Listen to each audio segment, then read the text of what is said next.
Eto na mga tol, sunod-sunod no. Pero na naman 5 Chinese inaresto no dahil sa umano'y espionage o pang-espiya mga tol. Ang sabi rito sa title mga tol, yan no, nagbalat kayo para makihalubilo at di mapaghinalaan. Di ba? Nagbalat kayo, ibig sabihin siguro nagpanggap na trabahador, 'di ba? Spy nga eh. Magaling 'yan sa mga ganyan, mga tol. Eto panoorin natin tong balitang to mula sa GMA Integrated News. Sabi nga gano'n ng 'di ba? NSC. Sunod-sunod daw 'yan at marami pa ang mahuhuli, mga tol. Siguro matagal na nilang minamanmanan tong mga to. Panoorin natin to, mga tol.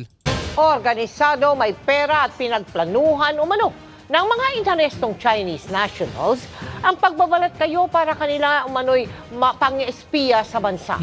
Ebidensya ang mga high-resolution CCTV na kanilang ikinabit para tiktikan ang mga pasilidad ng militar at Coast Guard. Isang matibay na ebidensya yon, mga tol.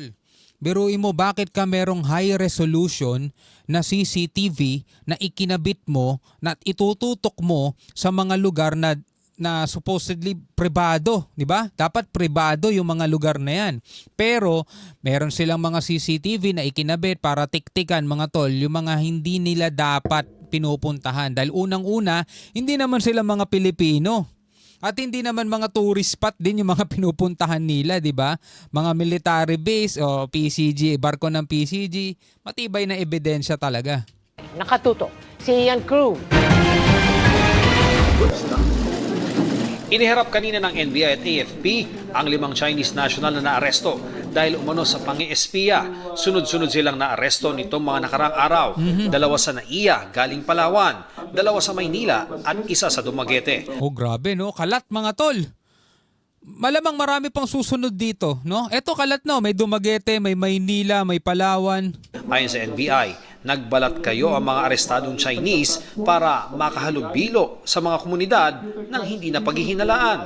They employ deception and exploitation. Sabi ko nga kanina, they would disguise themselves as harmless or members of a legitimate organization, and then they would establish contact with individuals who have access to valuable information. They have embedded themselves doon sa ating society. That's one thing that we have noticed na pare-parehas sa kanila.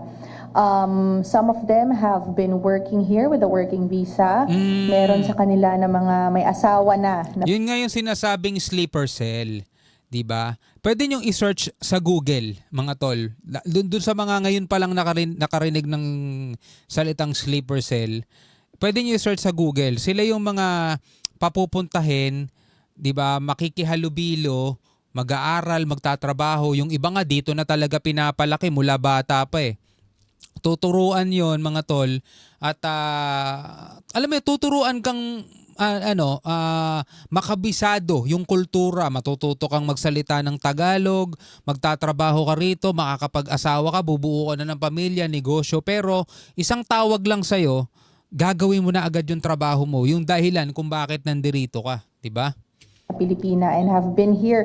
The earliest record that we have sa kanila was 2002. Nakuha sa kanila ng mga otoridad ang mga kagamitan para sa paniniktik, gaya ng mga high-resolution CCTV at telescope na kakalibre ng gamit ng mga otoridad. Oh. Calibrated yung mga gamit na yan. Biruin mo, yan ba ay ginagawa ng mga ordinaryong citizen lang? O kaya ng mga simpleng mamamayan o kaya simpleng sabihin nating negosyante at may pamilya na rito, normal na nagtatrabaho lang, di ba? Nakita rin ang kuha ng mga CCTV na ikinabit nila sa Ulugan Bay at Buliluyan Port sa Palawan, kung saan nagmumula ang mga Navy at Coast Guard vessel papuntang West Philippine Sea. Syempre, aalma na naman dyan yung mga asawa nila. Sabihin nila, hindi naman po spy yan. Matagal na po kami nagsasama. Diba? Nagtatrabaho yan. Ganon din, sasabihin ni Angsi. Tapos baka magiging attorney nila si ulit, no? Si Topacio ulit, mga tol. Hindi natin alam. Dito rin sila dumadaong pabalik. Sa ganitong paraan daw, marahil nalalaman ng China kapag merong barko ang Pilipinas na magsasagawa ng resupply mission sa Ayungin Shoal. The information are actually Yung pala yun. being sent real time, hindi po delayed. And of course, kung real time po 'yon, alam nila kung saan yung mga barko natin, alam nila kung anong oras umalis. Kaya nga po pala, no, we were wondering at first, a few years back, kung bakit tuwing nagre-resupply mission tayo, pag alis pa lang nung barko natin, alam na nila. Ayun pala. Ibig sabihin, hindi lang mga bago tong mga ganitong gawain, matagal na nilang ginagawa. Kasi sabi nga gano'n ni General Bronner, kaya nga nagtataka sila dati pa, kakaalis pa lang ng barko ng Pilipinas, may mga nakaabang na agad, alam na agad nila. 'Di ba? Kasi susukatin nila 'yun eh. Gaano kalayo yung distansya mula doon sa pinag-alisan ng barko ng Pilipinas, anong oras umalis. Tatantyahin nila 'yan kung ang takbo nito is ganitong 25 knots, mga ganyan, 16 knots. O dapat darating dito yan within 1 hour, within 2 hours. O kailangan nakabantay na kayo dyan. Mas malapit kayo eh, mas malapit tong mga CCG. Makakarating na agad sila doon. So pagdating, doon pa lang sa karagatan, nahaharang na agad sila mga tol. May mga nakaharang na. Kahit nga madaling araw, 'di ba? Kahit wala silang pasabi. 'Di ba? Pero kahit wala silang pasabi o hindi nila isinasa publiko yung kanilang mga misyon, nalalaman ng China kasi nga may mga CCTV nang nakatutok. Alam na agad kung may papaalis na barko. O ngayon, nasasagot ngayon yung katanungan. May nakita ring CCTV na katapat ng headquarters ng Philippine Coast Guard sa Maynila. Sa Coast Guard talaga nakatutok, no? This information are very dangerous. We consider them very dangerous to national security. Dahil of course, pagka napunta po ito sa ibang kamay, yung mga information na ito, this could be very dangerous for our personnel in the base and also those on board our ships. Kasama sa mga nakitang nakuna ng mga suspect, ang video na ito na nagpapalipad ng drone sa Ulugan Bay. Ayon sa isang saksi, nito lamang January 20 hanggang 23, namataan niya ang mga Chino sa kanilang lugar. Napapansin ko lang po sa kanila, hinahilayan na lang mo yung mga kanilang kilos. Paano mo nasabing kahina-hinala? Anong ginagawa nila? Kasi po sir, yung ginapicture lang po nila sir, yung barko lang po ng Navy po.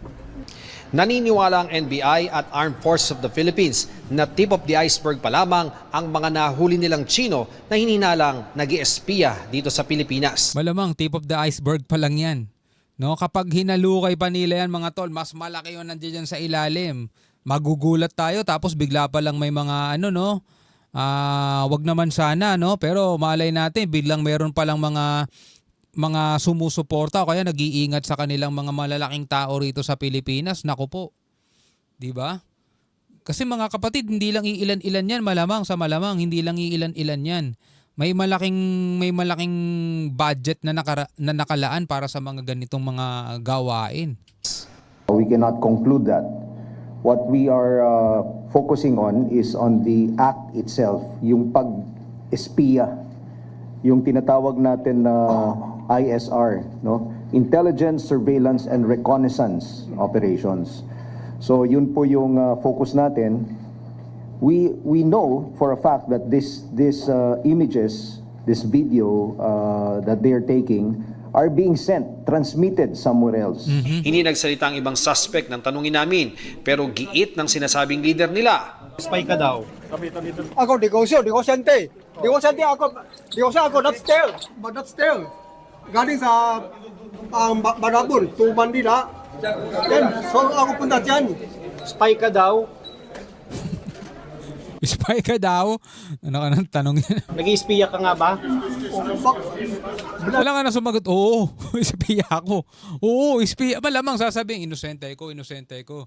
Diba? Ganun, malamang ganun talaga magiging sagot, mga tol. Diba? Saan ka nakakita, no? Nagnakaw, nakatusok na nga sa gate eh. Sabi, wala po akong kinalaman dyan. Ano kami, negosyo? Not still. Totoo. Bukod sa 5, naunang naaresto ang Chinese national na si Deng Yuanqing at kasamang 2 Pinoy at sinampahan na sila ng kaso sa Makati Regional Trial Court. So bukod dun sa 5, ito yung una, no? Bali 6 na sila. No, 6 na sila. Ang sabi ulit ng National Security Council, marami pa ang mga susunod na maaaresto, mga tol.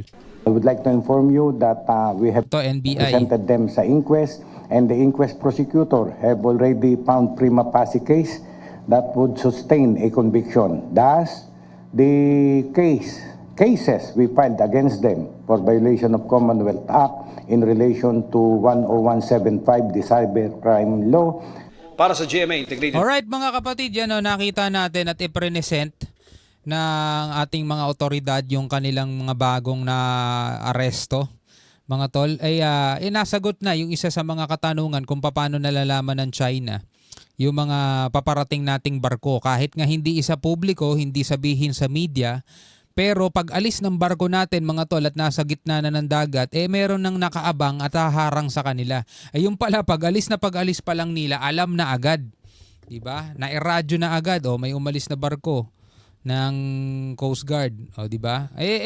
Anyway mga kapatid, sana ito ay magawan na talaga at masolusyonan palalo ng ating gobyerno. Good job daw na nakakahuli na sila ng mga ganitong mga espiya at sana nga dumami pa mga tol at talagang masakote na lahat-lahat. At kung sino man, kung meron man sila, sana nga wala, kung meron man silang mga contact dito sa Pilipinas, sabihin na natin mga pwedeng malalaking tao, kaya mga politiko, kung pinakamalala, kung politiko pa, yung kanilang mga padrino dito, kung tawagin, mas grabe yun. Bilang isang Pilipino mga tol, ano masasabi mo rito? Comment ka na lamang sa ibaba. Hanggang sa muli, ako nga pala si Shovel D. Peace out.